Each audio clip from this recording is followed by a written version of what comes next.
తలకాయలు పగిలినటువంటి వాళ్ళు, అలాగే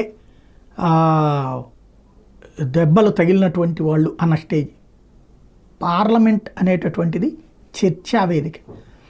దమ్ముంటే కూర్చో, మాట్లాడు, చర్చించు, టాపిక్ వైడ్గా. అది పక్కకి వెళ్ళిపోయింది.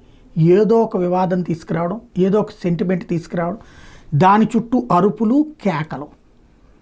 రాజ్యాంగానికి సంబంధించినటువంటి స్వర్ణోత్సవాల నుంచి రజతోత్సవాల నుంచి స్వర్ణోత్సవాల నుంచి వజ్రోత్సవాల వేళ కూడా మనం సమగ్రమైనటువంటి బాధ్యతాయుతమైనటువంటి చర్చ చేశామంటే ఇదే సెంటిమెంట్లకు రైజ్ అయ్యాం. చివరికి దాంట్లో నుంచి ఇష్యూ ఫెయిల్ అయ్యాం కాబట్టి ఆ ఇష్యూ డైవర్ట్ చేయడం కోసం అమిత్ షా మాట్లాడినటువంటి మాట, మీరు పదే పదే అంబేద్కర్ పేరు ప్రస్తావిస్తున్నారు, అదే దేవుడి పేరు చెప్తే మీకు పుణ్యం వచ్చేది అన్నారు కాబట్టి అది అంబేద్కర్ను అవమానించినట్టే అన్నటువంటి పాయింట్తో ప్రారంభించినటువంటి అంశం పతాక స్థాయికి చేరినటువంటి వ్యవహారం.